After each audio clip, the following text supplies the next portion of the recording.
Welcome to the Rehumanization Station. I'm your collaborator, Christopher Jones, aka Dr. X. And this podcast is an extension to my Flippin' and Vibin' brand, where vibers seek to transform narratives in society, education, sport, and a variety of other sectors. Today is our Isball Life 2 series, where I have more Durham alumni that I played with, Dante, Langley, and Levi Lamb. How y'all fellas doing today? Good man, good man, good to be here. Damn, Levi? doing good, bro. Good to see you, both of Good, y'all. good. I know I haven't talked to y'all. I haven't seen y'all really since Durham, but we briefly messaged every now and then, every few weeks, a couple months or so, just to catch up. But it's good to see y'all. Today's gonna be a good episode in terms of what y'all been doing, how y'all felt about Durham, how Durham how you navigated life since Durham. And we'll go from there, okay?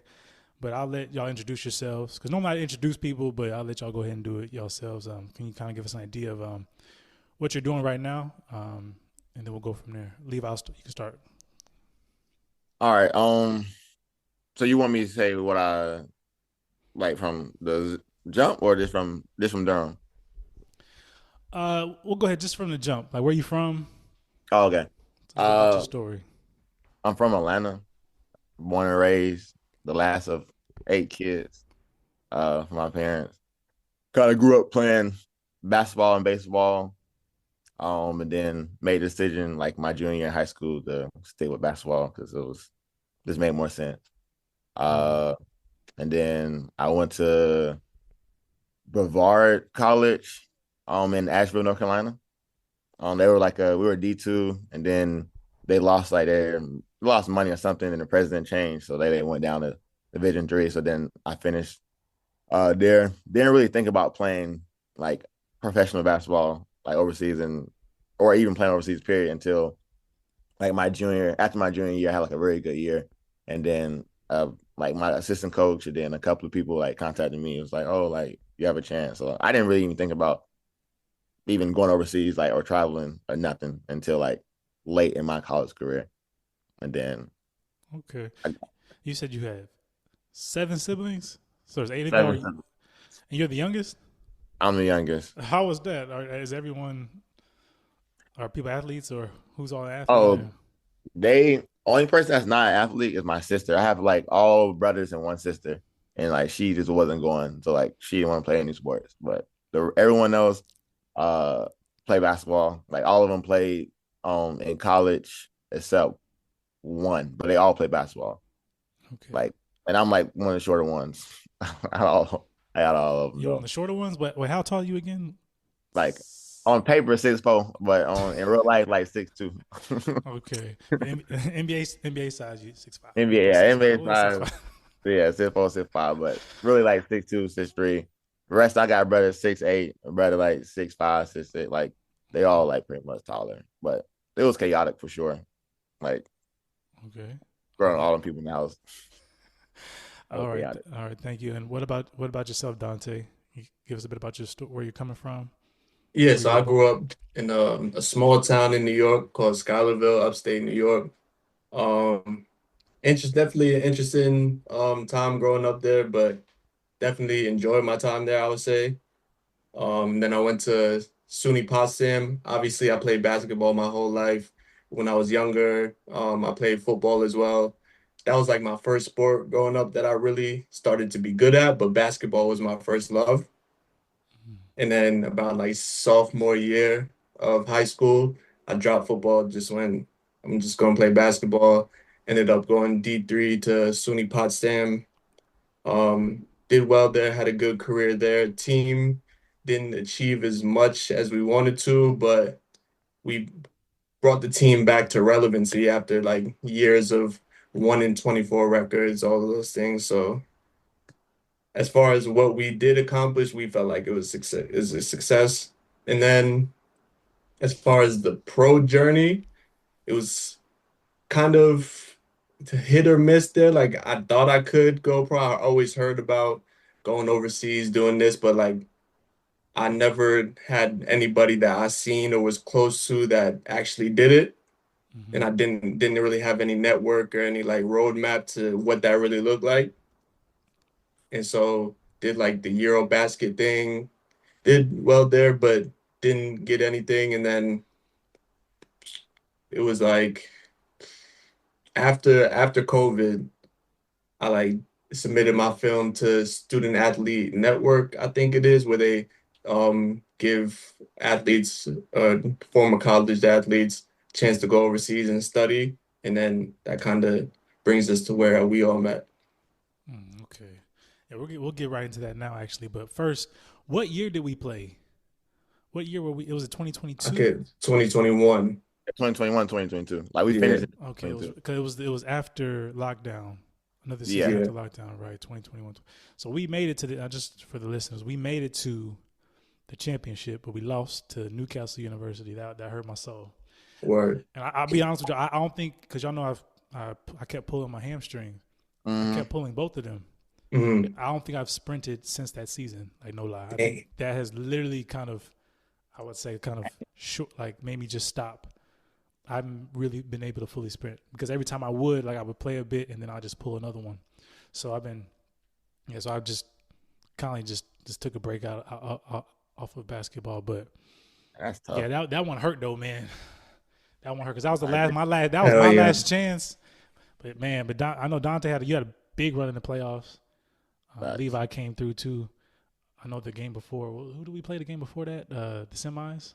That was a Solon, big. I Yeah, think. Solon. Yeah, that was a big Stolen. game. Big They had game. a That was a good wild game. Yeah, they had so a good squad. That was basically their D1 squad. nah facts. And then we Yeah. were tough crowd too. And then you had a big game, like because we were not playing well at all. Like none of the Yeah. like Chris, obviously you came through like late, but we Late. were not Yeah. playing good It like was that. definitely a there was a definitely That period was a late grind. or like mid fourth quarter where I'm like, it's over, bro. Hey, no, It's fact. over, fam. I'm like, nah, That was a damn. grind. It was a low scoring game too. That Yep. was Yeah, definitely a grind. They Yeah. wanted that game so bad. You can tell. Like they were like they wanted that so bad. It was packed too. it was. I don't think it's been packed like that ever since. I could be wrong though, but it was packed in that. No, we Nah, vibes in there was cool. It was a good vibe. It was a good yeah, vibe.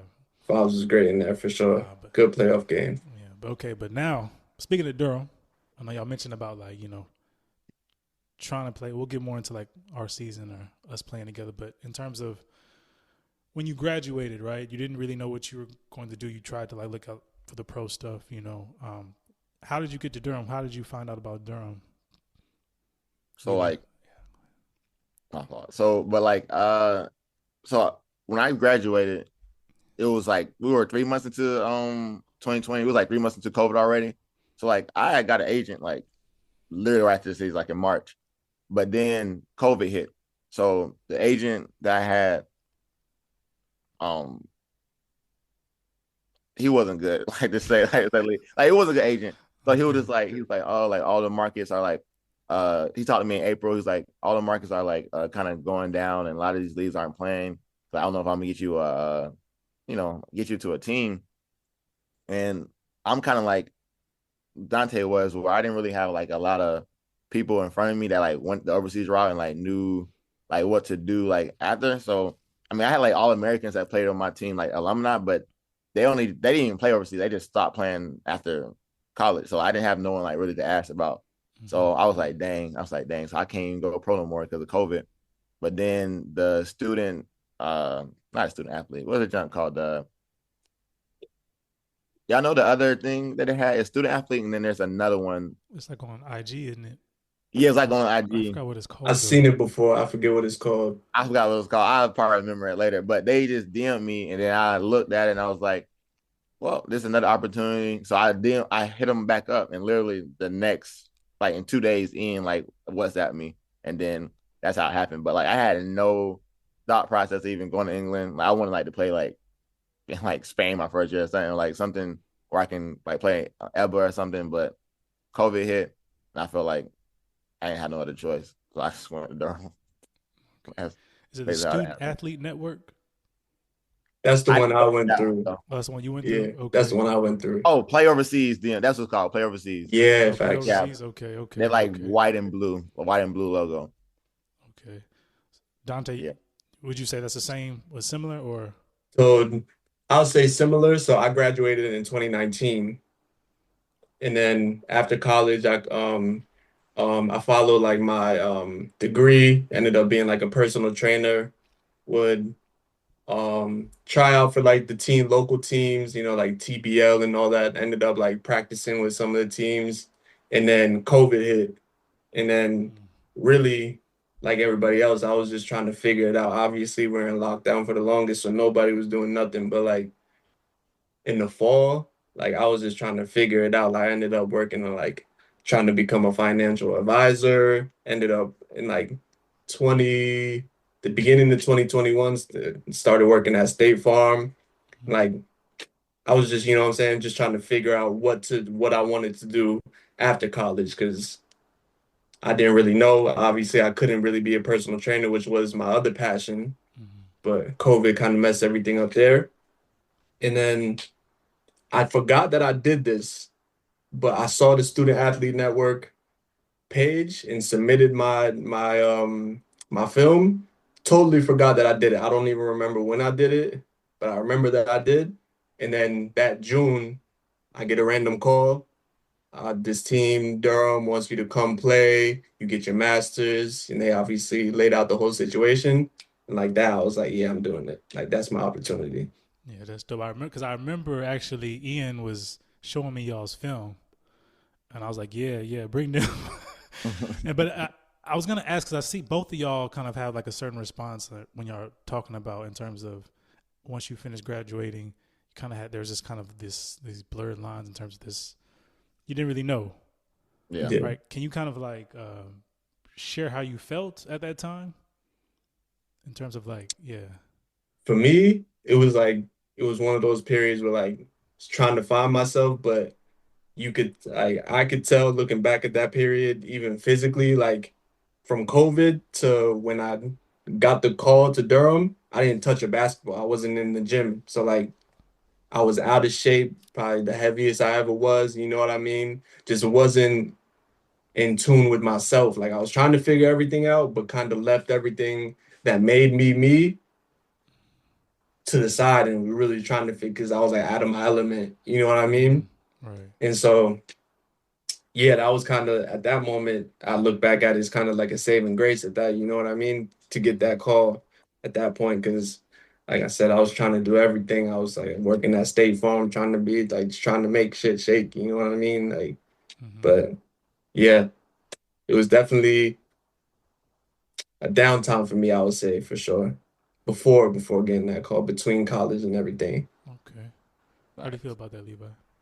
Yeah, kind of the same. Like I decided to go that I was going to Durham like late or mid May. I was just like, I'm not gonna find an actual like a protein other than like to go overseas. So I did that.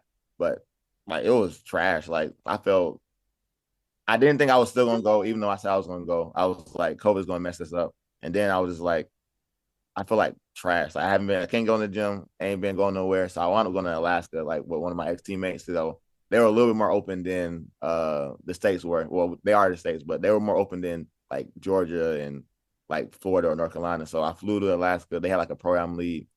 So that was the only time I was get to like hoop, and it was still a little close, so we couldn't get in the gym as much as I wanted to. Um, but then I came back home, and I was still like, am I gonna go? Like, cause I was still like depressed, down. I literally had no hope, low key. Mm. Like it was just like COVID, like everything I thought I wanted to do is just like just gone because of COVID. Um, so that's how it kind of was like, kind of like trying to find like Dante said, like not trying to find myself, but just like lost, like Mm-hmm. because of COVID, just like blurred everything. Okay. Okay, and it sounds like y'all both had to navigate getting to Durham pretty much on your own, right? And Yeah. but when that did happen, when you found out, you signed and whatnot, when you apply and etc., how did that feel? And once you bought the ticket and you was ready to go, For me, what's you I looking was at? I don't know. Cause like I was excited because for me, obviously I get a chance to play basketball overseas at this point. And I always, since young, I always knew like I wanted to travel the world and do all that. So like I was excited. I remember I was reading at the time, I had just got into reading. I was reading Shoe Dog by Phil Knight and like his story, the CEO of Nike, and his story about like he at 24, like he had just graduated college or got his master's or whatever. And like he had his passion about shoes and everything. And so he just went to Japan. He's like, I'm going to, obviously it was a different time, 1970s, you could do that.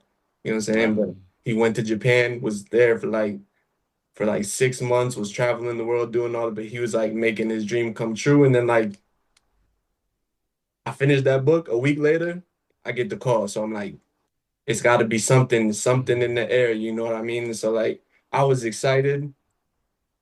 I probably should have took things a little slower, but I was like, nah, I'm doing it. Like I don't care. I didn't really think about anything else. I'm like, I'm leaving everything else behind. You know what I mean? I'm going to do what I feel like what my calling is, what I should be doing. And so I was like, I got the call in June and I had to be there at the end of August. So it only gave me like 2 months to really get my visa, my passport, visa, everything. And so like it moved quick, so it didn't really give me too much time to really think about it Mm-hmm. until I was over there. I'm like, damn, I'm really here. Okay, got you. Okay, Yeah. Levi. Okay. Like when I first got the ticket, I was like, I was indifferent because again, like it was 2020, like so COVID was hitting, and like my mind was in like a dark place. So I didn't really care. I was like, we're going to England. It didn't really hit until literally the day before, like my flight. Like I went to bed, and then like I woke up in the middle of the night, like feeling weird, like oh like shit, like you nigga, I mean my fault. Like you literally about to go to you actually about to go to like overseas because I was in the furthest I traveled was Alaska. Never been overseas. I didn't know how England or Durham, England like looked at all. Mm-hmm. Only thing I knew was London, and I knew that Durham was far from London. So like that didn't hit literally to the night before. But when I first got a ticket and realized I was actually going, I was indifferent. I didn't really have like any emotion to it. I was just like, well, hopefully it work out. That sounds like Levi. Yes. But Uh, that leads me to the next part in terms of like, so what were your assumptions before going to Durham? Then, what assumptions I, did y'all have? go ahead, Tay. I had no assumptions. Okay. For me, it was like, again, I didn't touch a ball for a year and a half, over a year and a half. So it was more like, am I just gonna go over here and can I even do this? You know what I mean anymore? Mm-hmm. But yeah, I had no assumptions. I just was excited for the opportunity. I looked at Durham, like the campus on Google. I'm like, yeah, this looks cool. Looks like some old European, you know what I'm saying? Exactly how I thought it would look. But other than that, I'm like, I don't know what to expect. I'm not going in with any expectations. You know what I mean? Just like, Mm-hmm. I'm happy to be here kind of thing. Got you. Got you. Yeah. Yeah, same. Well, I didn't even look at the campus. That was like I didn't know how nothing looked like. I did no research at Absolutely. all. Like I was like, okay, they're a good school. They Ian told me they were like good at sports. Like they focus on that, and like their education is like top tier. Other than that, I know how it looked. Uh, I didn't. Yeah, my assumptions of the place was literally uh the dude from Pink Panther. Um, but, but other than that, oh, I had some at my school there were some soccer players that was from England. I forget where they was from, but they were cool. Like they were cool as hell. So Okay. like I thought like everyone was like them. They weren't, but thought they were. Okay. So did the like the level like you said? So did the top it being like a top university influence y'all at all? I know you said Levi kind of, but really you just wanted to hoop. It sounds like both of y'all, right? Yeah, one of who and like because there was two other schools that wasn't as good as them education wise. And I was like, Mm-hmm. I can get hurt, but I have my master's, so I might as well go to a better school. So Right. Okay. me, it was like, I had no like at that point I had no like aspirations to go pro. I'm like, this is my opportunity to leave for a year, experience, overseas, get my master's in a year from a pretty prestigious school. I can come home and kind of figure it out from there. You know what I mean? It was kind of like a 1 year sabbatical from all the stuff I was trying to figure out back home. You know what I mean? I could kind of go over there, hoop again, Mm-hmm. go to like take advantage of a great opportunity, and then like, all right, take this year to figure everything out. Okay. And when y'all when y'all arrived, right? How was the first, let's say, couple months for you? I tell you about the first day, gang. I get there, I get to the thing, I get to the apartment by myself. Everything's good. I call Ian. Ian's like, yeah, mate, I'm in London going to see Ricky Gervais. I'm like, bro, I don't know nobody here. You the only person I know here, and I'm just here I'm on my own just to figure it out. So I'm like, better say less. That was one of the moments where I really found out about myself because I was able to figure it out. I was able to, you know what I'm saying, navigate the city, get my food, get my stuff straight. Everything is like, and then once I got to the gym, once I met y'all, once I saw there was a lot of Americans on the team that I could kind of get along with and share similarities with them. All right, cool. I met everybody, cool teammates. I'm gonna be fine here. Mm-hmm. But it's definitely that first few days, first week where like nobody was there yet. I was just kind of on my own. I was like, it was a tough transition, but I'm like, I'm here for a reason, so I just gotta, you know what I'm saying, make it work. Right. Got you. I hear you on that Well, one. I got here a year earlier, obviously, but Mm-hmm. like the airport in general was kind of like nobody was in there. But when I got to Newcastle Airport, there was like 50 to 70 like Amish people. Or I don't know if they're Amish or like Jew, you know, with the hats and Hasidic uh, Jews. that yeah, it was no my I said Jew. I was like, it's no Amish in England. Might be, I don't know. Don't But anyway, that like I've never seen that, especially being from Atlanta. And, like it was literally like 70 of them. I was like, this is definitely a different country. I just felt like this different like vibes, obviously. And then I got there and I was straight into quarantine. And so I met Cobes for the first time because he was the only one there. I think everyone else was like on going to practice. You know how Cobes is like late to everything. So he was still there. And they gave me like war rations like for food while I was in quarantine. So I was eating like dried curry. It was just like it was not it wasn't cool. Like it wasn't good at all. I couldn't even go to the store to get my own like grocery. I had to eat the stuff they gave us. Stuff they gave us was trash, like straight trash. So um the first couple of months was definitely like depression because I was just like in the room all the whole time. Man. I was just in the room like majority of the time for the first couple of like months. So it was trash, Mm-hmm. honestly. Mm-hmm. Yeah, because during lock, yeah, we found out after like a month in we were practicing that the season got canceled. Yeah. So that was tough. All right, but what about in terms of what did you enjoy at Durham once you were there? Like, what brought you like peace and love and happiness? Go ahead, Levi. To be What did you enjoy? to be frank, like I didn't. It was only because of COVID. I blame it on COVID because COVID put me in a bad space mentally. The only thing I enjoyed was literally y'all. Like Mm-hmm. you, Tay, like all my teammates. That was my only like bright side of like being there because everything was just like so inconvenient and like away from my family. Everything's closed. You can't experience nothing.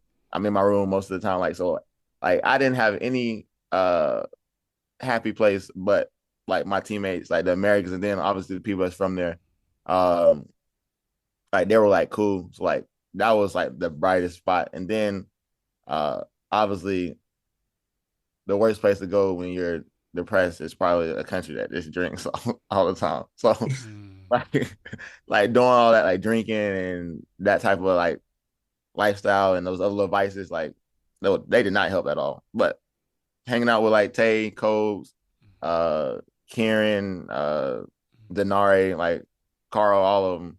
Like that was only like a happy place. Not even basketball. It's literally just them. Literally just y'all. Okay, so you think so? Do you feel like there's like a basketball family there that you had? Yeah, for sure. Okay. That was the only thing that kept me like, all right, I'm gonna keep pushing. And then like wanting to like win. So like you know how like y'all know how it comes to practice like this. Like, hey, Hmm. like come on, y'all was like, come on, Lee. I'm like, bro, Getting like through it. I'm trying to get through it, cuz I'm gonna get through it for Oh, y'all I though. remember now. Yeah, right, right, right. That's how I was feeling. Just Mm. wasn't in my right mind. Okay. Do you feel like it's better that changed after that year, or You what tell me did when I you? went home. Yes, when you went home. When I went home, it got better, but then like I felt like I didn't accomplish what I wanted to accomplish. So like my next goal was like I gotta get back overseas and like go play pro. So like that was a grind too, but it gave me like a type of like a goal like to accomplish. So I was just locked in. I went back home, just training and stuff like that, trying to like be where I was before Durham because like it was Brevard, which I was like felt like I was at my peak, and then COVID hit, and then Durham I was trying to get back up there.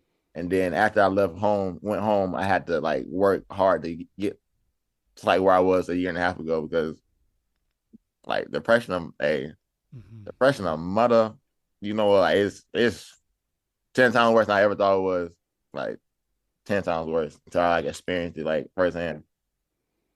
Okay. Thank you for sharing that. We'll get back to that more than likely. Okay. Okay, Dante, what but about yourself? What did you enjoy? Yes. What brought you peace and love? What I enjoyed was hanging out with y'all, being on the court with y'all, being able to hoop again in a serious setting, like an organized setting, being able to compete and just being able to meet the people I met over there. Um, Other than that, again, like I always wanted to be overseas and explore different places. So a lot of the time I would just go off on my own and explore the different places around Durham. Like that brought me, I'll say, other than the people, my teammates, the sport, that's the only thing that really brought me peace. Is just like going outside, exploring what was around me. Because again, it's the first time I've ever been out of the country. Hmm. That was the first time I've been out of the Northeast for real. Right. So just like I didn't want to just be there because again, I thought I was just going to be there for a year and go back home. So I'm like, let me take this opportunity to kind of explore, go places, take the train to Newcastle, walk around, do all that. And so like I definitely that take advantage of that definitely brought me joy for sure. But mainly just being able to compete basketball wise and being able to build friendship with y'all for real. Yeah, I think that that traveling is important too, isn't it? Because I know y'all both traveled a bit and moved around. I think that's important. If you do come to Durham, it's important to kind of to definitely try to experience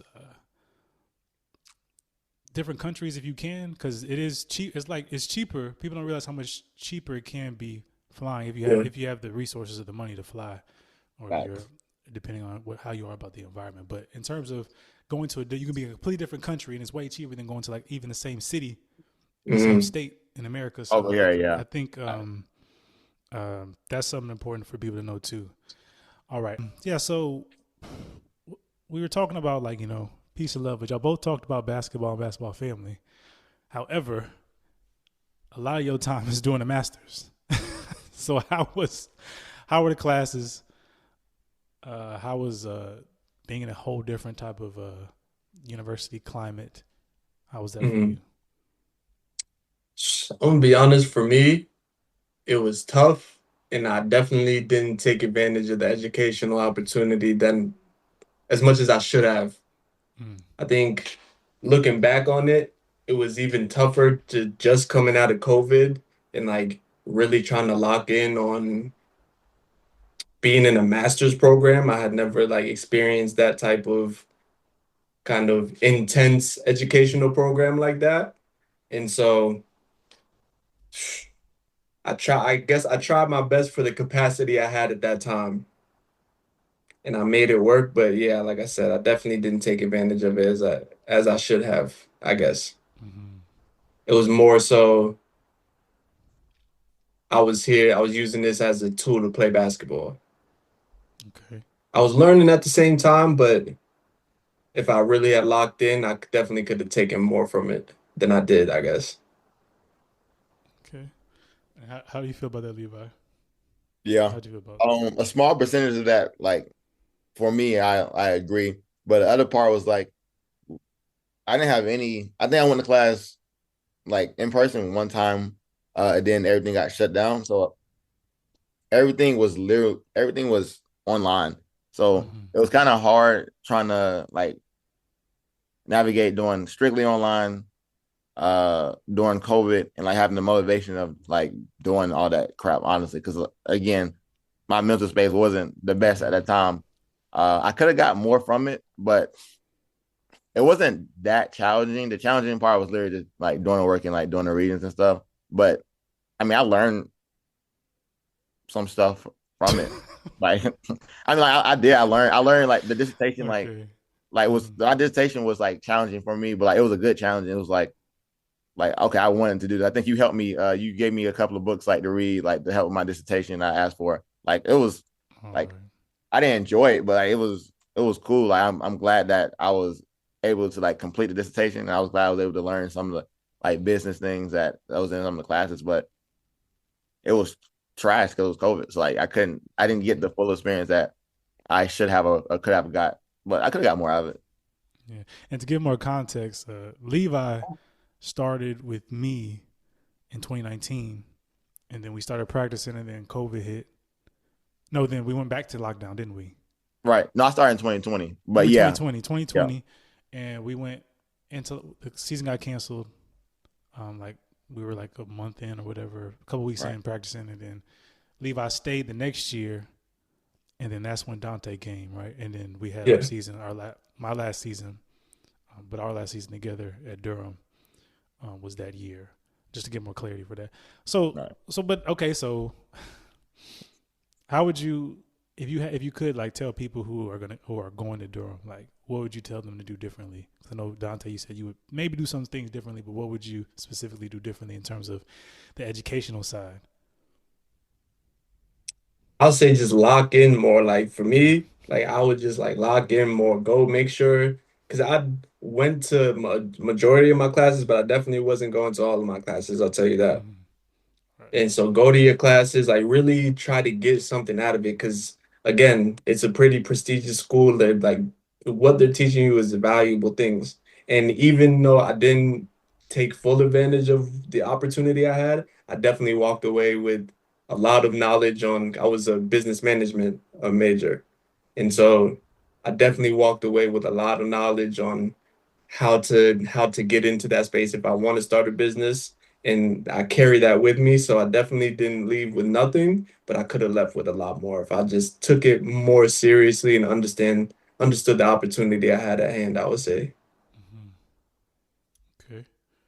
Yeah, Okay. kind of the same. And then again, it was more tougher for me, but I was able to stay longer, so I could have still took advantage of like networking and like with that visa, you could have like used that visa to get you a job to live there longer. So like, but I wanted to stay there. At first, obviously, I didn't want to stay. I wanted to go home. I almost went home like 3 times, but I didn't go home. And Mm-hmm. then towards the end, I was like, dang, I probably would like want to try to stay here longer and try to see if I can stay like overseas and opposed to going back home. But opportunities I had to do that, I didn't take because mine is like somewhere totally different than where it should have been. And some people that was there like playing volleyball, so they took those opportunities, but I just didn't do it. So I would say like networking, like he said, lock in like in your classes. I don't think I could have locked in any more than I possibly could have, Mm-hmm. because we were just in our room the whole time. But like lock in when you get there and take like advantage of like the opportunities that they give you, like all of it, literally all of it, because it helps. All right. What do you feel like was the most challenging moments for you then while being there at Durham? Mine was like, mine was a compound of things. So I wasn't able to go home for Christmas. Mm-hmm. And so that was like, that was tough. It was like my first time ever not being able to be around my family for the holidays. And then everybody goes home during that time. So literally nobody was there in Durham. And so I was there by myself. And then I got COVID while I was there by myself. And then for like a week or two during that period, the heat went off in the apartment where I was at. Oh. So, and it was like mid-December, January. So that was like 4 or 5 weeks of time. That was the toughest time I was there. I was like, and that was when all the papers are due. So I'm like, I'm struggling. I got like 3,000 word papers due. I'm sick. I'm away from my family. I'm in a different country alone. So that was definitely a tough time for me. Spending a lot of time on the phone, just talking to my people, trying to get out of that headspace. But yeah, that was tough for sure. Oh, remember them heaters, boy? When them heaters go off in England, boy. Oh, wait. I was talking to my Oh, brother about that yesterday, actually, because it was the same thing happened to us. Like, yeah, it happens a lot. Yeah, that's tough, man. It's already cold out here. So, Cold, boy. what about you, Levi? Uh, Mine would be like, so depending on context, I got COVID. And then, like he said, all the papers that happened.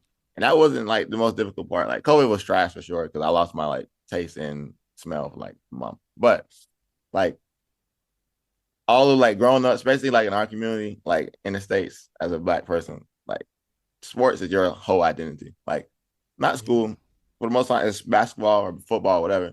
So if I'm going to England to play basketball and then I can't play for the first however many months, and I'm just there. So like my main identity, my main purpose is just gone.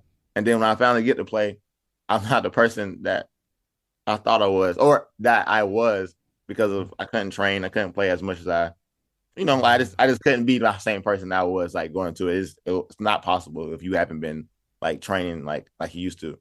So like trying to like get that person back, which was like y'all would see like flashes of it, like obviously, but like I just it felt trash being not being able to play to your ability that you could and not do it consistently like I wanted to. I literally I couldn't. Like, I tried but mentally it was a mental block and then it was like obviously a skill block because I wasn't maintaining my abilities because we were just drinking and BSing and Yeah. not sleeping and all that stuff. Like it just Mm, yep. that was the toughest part trying to get through like dang, I know you plan like this, but you not this. And like the self talk, but like sometimes the self talk ain't working because you like, dang, I know I could get 20 and 10 here. And then the next game I'm play a way worse team. And then I can't score nothing. I ain't got no energy.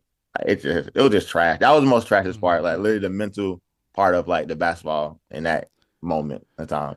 You brought up a great point that y'all. I mean, probably you want to touch on this too, Dante. In terms of like, because I feel like that too, because it's different when you play 12 games throughout the entire year. You don't practice as much.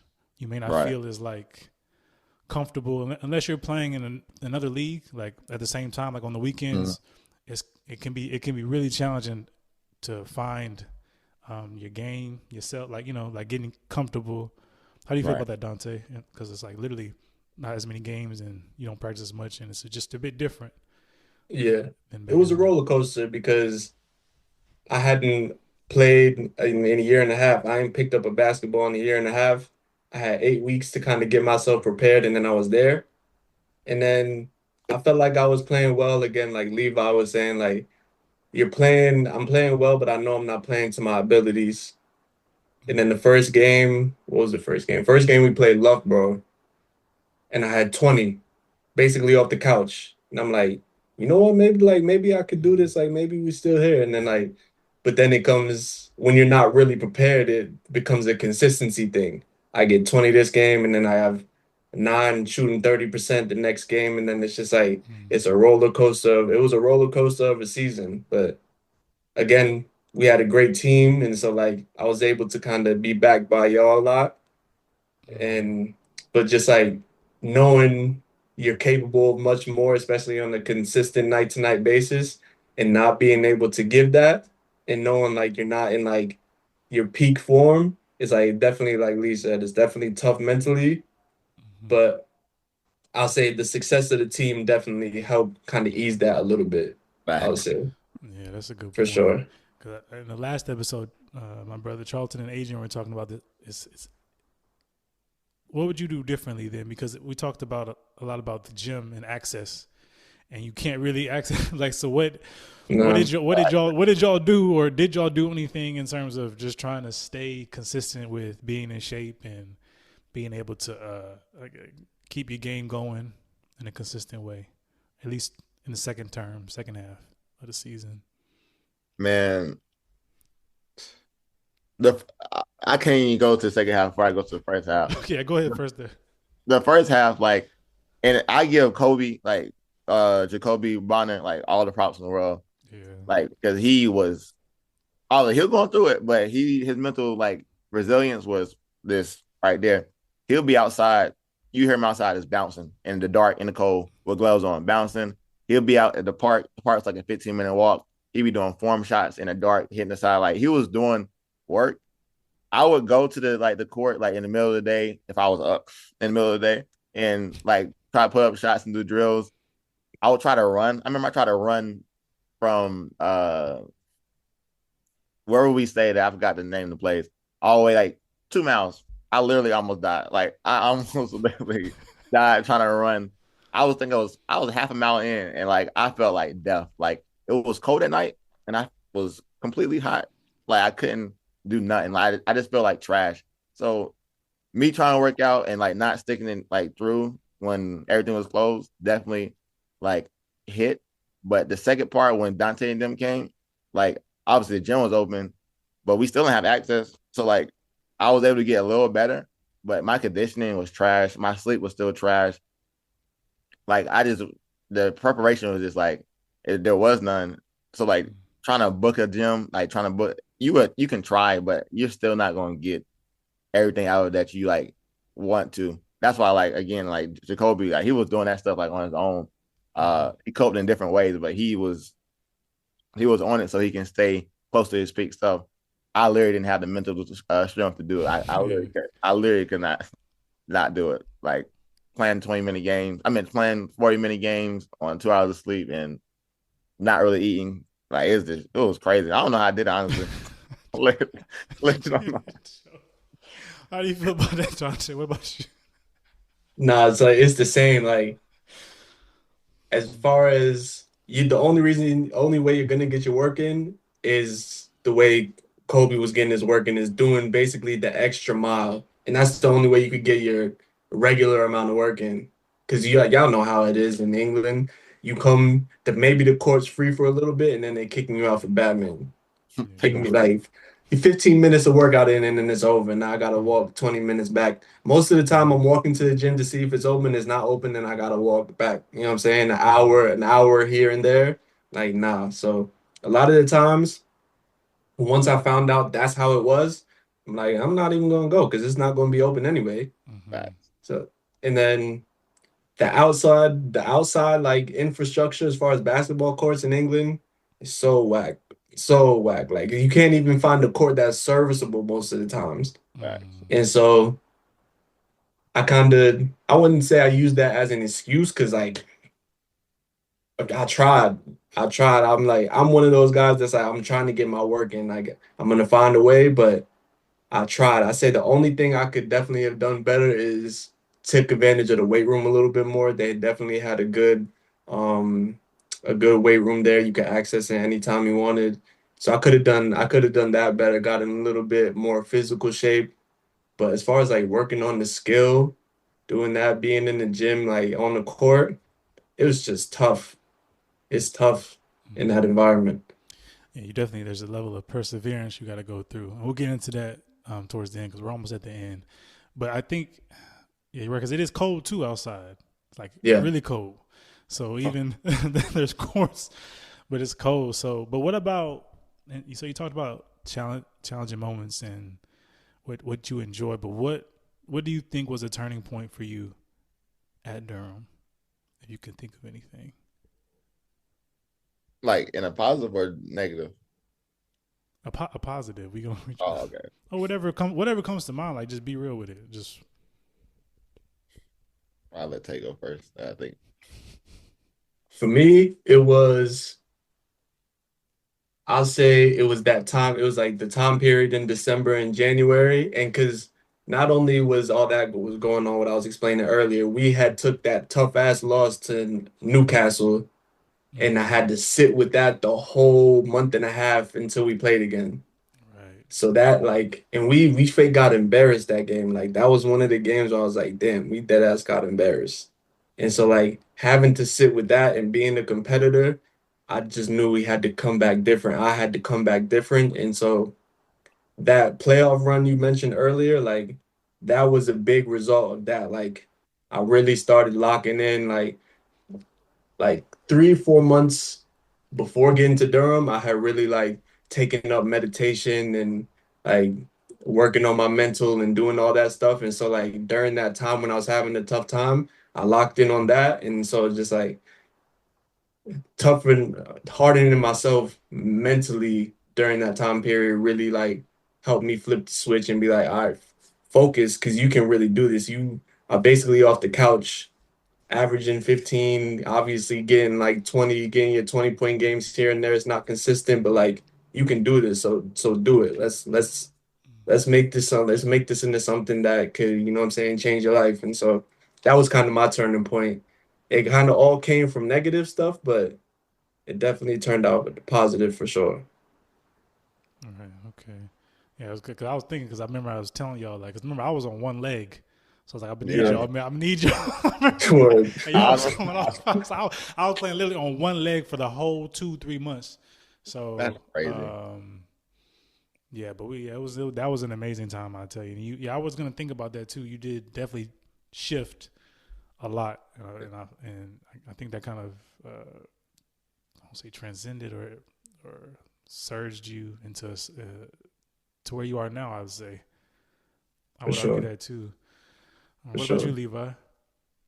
Um, I would say like the turning point was when I was going to leave, and then I was like, oh, I actually can I have enough time like to stay and like play the season. And Ian was just like, well, we gotta talk about it.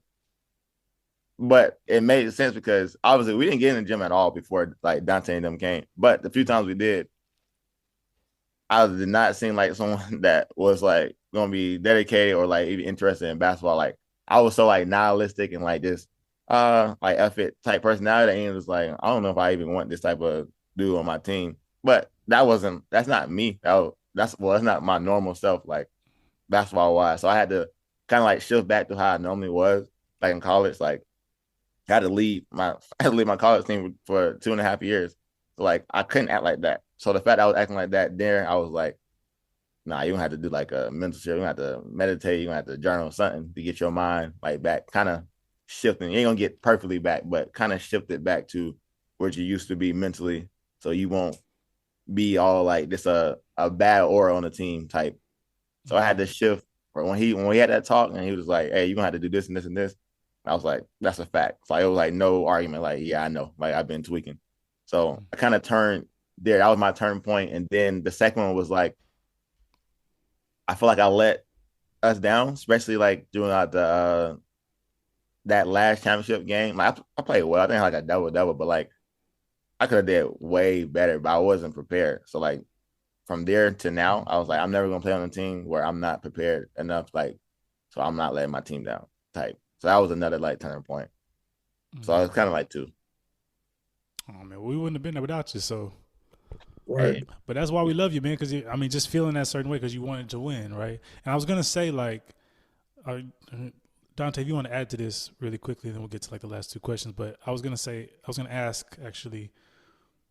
It's literally just a bunch of random people coming together, right? So it's not like back at home where you have coaches kind of strategizing who to put together, like who may fit with each other. You're literally coming in. You have no idea who you're playing with, who you're going to be around. How do you shift, or how do you kind of navigate that? Levi shared a little bit of it, but what about you, Dante? It's tough to say like how I felt in that moment because that's literally every year now, basically, playing for a new team, coming into a new situation, you don't know who you're playing with. Mm, And so it's kind of just trusting yourself and understanding like you played high level basketball, you understanding that you are that type of player. And so you have to be open, first of all, to a new situation. And mm, every team is not going to play a certain style, different type of way. So you got to definitely be adaptable and just being open, just being accepting to meeting new people and kind of be adaptable in that way and just being a good person, a cool person, getting along with your teammates, to like making that effort. Because Lord knows you can go to a situation and just kind of be to yourself, only look out for yourself and do that. But that's not going to get you anywhere, especially on the basketball team. Mm-hmm. And so just being open in all those aspects and being a team player, being the ultimate team player and doing what you need to do to win. Because at the end of the day, you could be averaging this, and this, but if your team is not winning, it's going to be a terrible situation.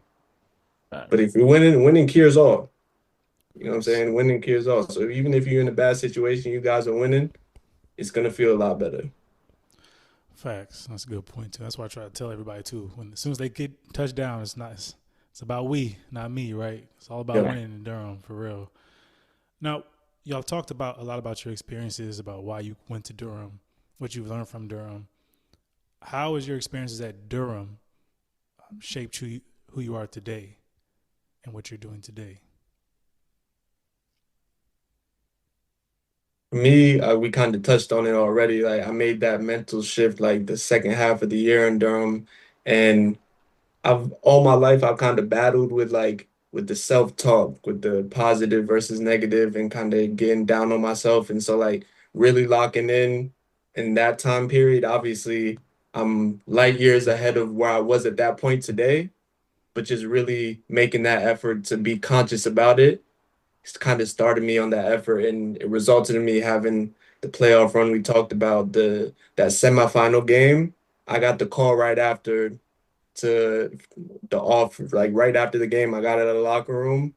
One of the guys I knew that ended up being the GM of the team I played for, he called me. He's like, "Look, we're starting a team next year. We really want to be a part of it." And so that literally directly kind of affected where my trajectory was going beforehand. Because like I said, I was planning on going home after, Mm, and then kind of how I played in the playoffs kind of put me on a different trajectory. And now, 5 year pro career. This is my fifth year having a pro career.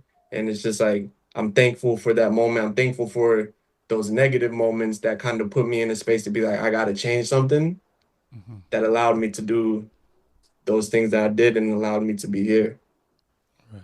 So, because you played with the Milton Kings, and y'all won, right? Y'all won both two championships, right? Yeah, yeah, we had a crazy run in Milton Keynes. I can't even explain. Like that 2 years was literally a blur. It's like Mm-hmm. we got promotion twice, won a national cup, first D2 team in 50 years to do that. And Right. so like, yeah, that was like a perfect situation. I literally couldn't have wrote it any better. And Mm-hmm. so just like that was for me, that's more of like a luck thing that I ended up in that situation. But it was a teaching moment for me. It's like because you did that preparation for yourself, it allowed you to be ready for that opportunity when it came, kind of thing. Mm-hmm. It's like you never know, and it's interesting. You say after that semifinal game, you got the call. I walked out of the locker room. We didn't even leave yet. I got the call. Mm. And that goes back to say about winning. And you say even earlier in the show, you talked about how you thought we were going to lose, right? We were like it was like you know what was going to happen at the We end, did, right? we went down to eight with like 4 minutes left, and I was like, "Yeah, it's Yeah. over, gang. It's over. Like Stuff and then it's we made over, a run. gang." But Yeah. see, but even like see those you never know, who's watching. And like I said, that's a great point to bring up. What about you, Levi? Um, Kind of the same, but like it just happened much later than for uh for me. Like I didn't get my first contract until like that next January after I came home. But the way we played, like I didn't play the same. I didn't have the same role, obviously. Like I still averaged like I think like 14, 15, but it was not the same way I did at Brevard. Like there it was like team wise, picking my shots. I'm trying to be as efficient as possible. And then we're just playing team ball. What they needed at Kobe team on an Albanian, they needed like it's a stretch four who was unselfish and that can guard multiple positions. So if I would have showed them my college film, they would be like, probably not. But the fact I showed them the film like from Durham, it was like, okay, like he's hitting his open shots, he's playing like our type of play style. So I feel like that helped like the way we were playing and the how Ian and like you guys constructed like how we played helped me with my next contract and like how I played there, and then it helped me like play in Spain. So like it kind of like this was like a kind of like what Dante said, like it's a roller coaster. Like this how it went. And then we ended up winning the national championship in Albania. Mm-hmm. Um, obviously my role wasn't as big, but I knew that going in. But it was like cool as experience. And then I was able to play in Spain like that next season. But like it all just like it's all a trickle down effect. It's crazy how like stuff like works. Cause I could have easily played at Trent, whatever, university and whatever, and then my film looks 10 times different than it will look like at Durham. And I probably wouldn't have got to go there and experience the championship and like all that stuff. Hmm. So Thank you. just Now, okay, I know we don't have much time, but this one more before we get to the last one, because y'all talking about how you play in the game. How do y'all feel about Ian as a coach, and what would you tell players about how they could navigate Ian? I think for me, I think Ian is one of the best coaches I had.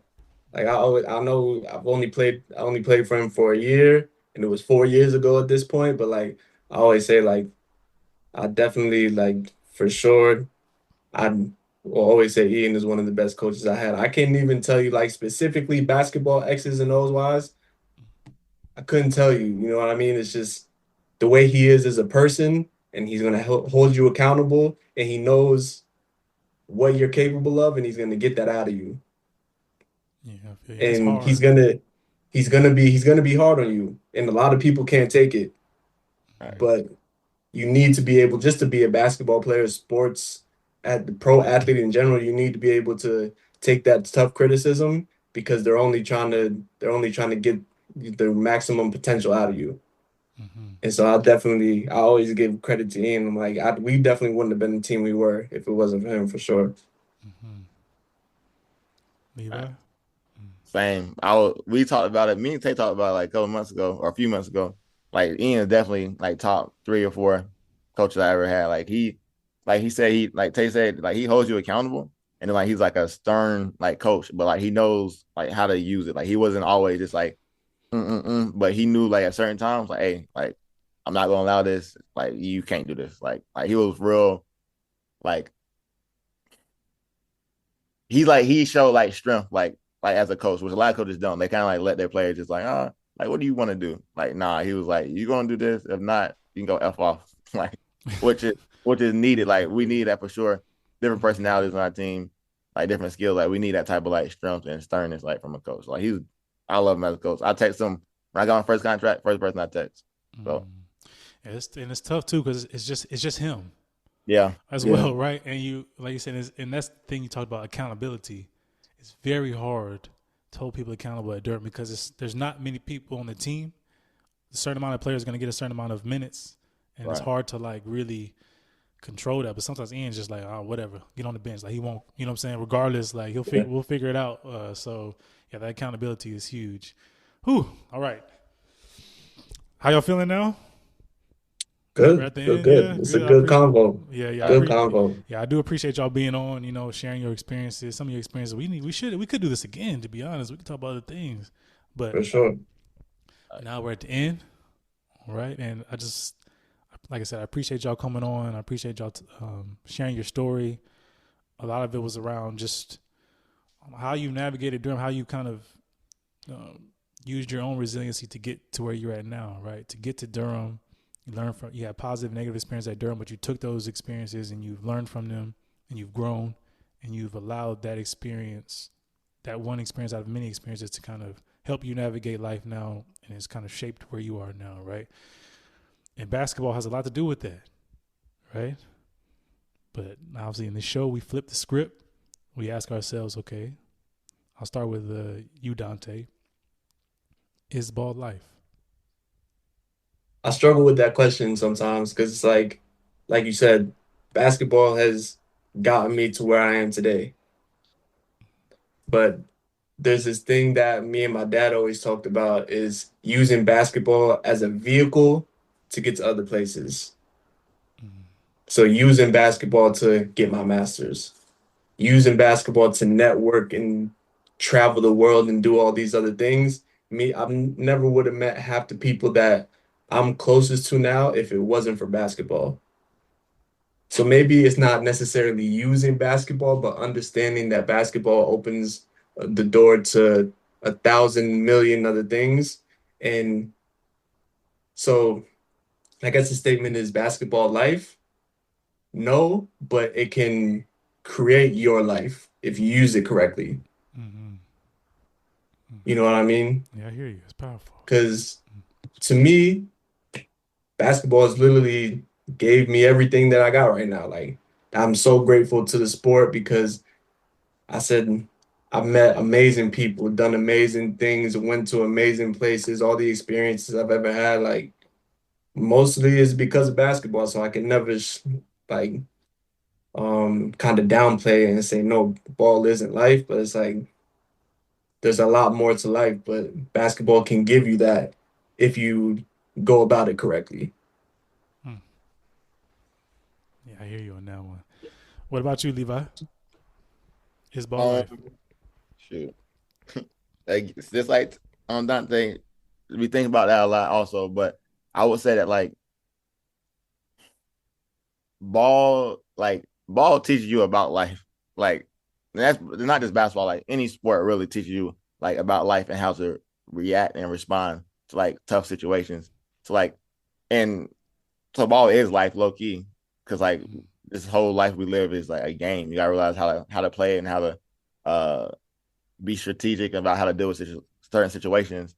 And like it builds like teach you how to build resilience and like to think these through and that like if you want anything you got to work hard for it. If I want to be a better shooter I need to put up shots, got put in time in the gym. If I need be get in shape I need to run. No what, no secret to it, no no magic wand. Like you just got to put in the work. And that's the same thing like outside basketball. If I'm in the corporate world and I'm a salesman I want to go up I have to make those phone calls more than they tell you to make. They tell you to make 80, make 120. Like, and it's the same thing with basketball. But I would tell like I would say that basketball, like he said, it's a vehicle, but at the same time, like everyone can't make NBA. Everyone can't play your league, make thousands of dollars. So like you have to like know like your worth. And it takes you only so far until even the ones that retire in the NBA are like 35 and they have a 36, have their whole life ahead of you. You gotta like use basketball and then like Dante said, and like use it to pivot to something else and how you can like go on with your career and know when to stop and know that like, okay, I learned this, I met these people. Now I'm gonna use these people to help me go forward in life. So like, yeah, it is life. Football is life. Soccer is life, but you gotta use those networks, the things you learn at getting better, like for like life. And I tell like the kids, like, bro, y'all getting like, like I said, I train high school kids. NIL, they're getting $1,000, like just to go to college. They got free school, all that. All it is, if you work a little bit harder than everybody else, just a little bit. Because nowadays, like nobody really is working hard. So you just work a little bit harder than everybody else. You got $1,000 in the bank as 18 or 19-year-old. And then even you don't go to the league, you got money in the bank, free education, then you can start your life. So it just depends on kind of like Tay said, like how you use it. It could be life, but it depends on how you use the tools that it taught you. Use it as a vehicle, and it could be life based off the tools you use. Huh. All right, cool. That's everything, man. I appreciate y'all. Is there any social media platforms that anybody that people can follow you on? Dante. I guess on Instagram you can follow me 5 a.m. Tay. Just spell it out FIVEAMTAE. Yeah, that's it pretty much. Any brands you want to shout out to? Your team? I know you're on Spain. You're in Spain right now. What team are you on? Yeah. So it's a CB Anuba. Yeah, CB Liverpool. Okay, got you. Yeah. So trying to get promotion, working hard, you know what I'm saying? Doing our thing out here. Smooth. Levi? Mine is my name with an extra B. Just type in Levi Lamb with two B's. And then my training page is in my bio, UH Academy. So if you got any high school kids, send them to me. No little kids. What you mean? No, little kids. What age group? What age group? Hey, high school and eighth grade. I don't got the patience right now. I'm working on that. Maybe 10 years from now I can do it young right now. I gotta stick to the higher one. Okay, but Dante, how's Spain? How's Spain? It's good. It's good. It's definitely a different brand of basketball. Definitely like tougher defensively, more physical. But I like it. It's definitely a basketball country. I can feel that here. I can feel that here. Even they're invested in all aspects of it. And so and the culture is amazing. It's definitely like a family oriented culture and they treat you like that. So I'm definitely glad I made it over here for sure. Smooth. All right. All right. Well, if y'all ever come to England, y'all can come through. For Come to sure. Durham, Definitely man. gotta tap in. We got a house too. I mean, we living in a flat now, so we got extra spare room. Got Hey, plenty of room. congrats. So y'all got somewhere to stay if y'all ever come.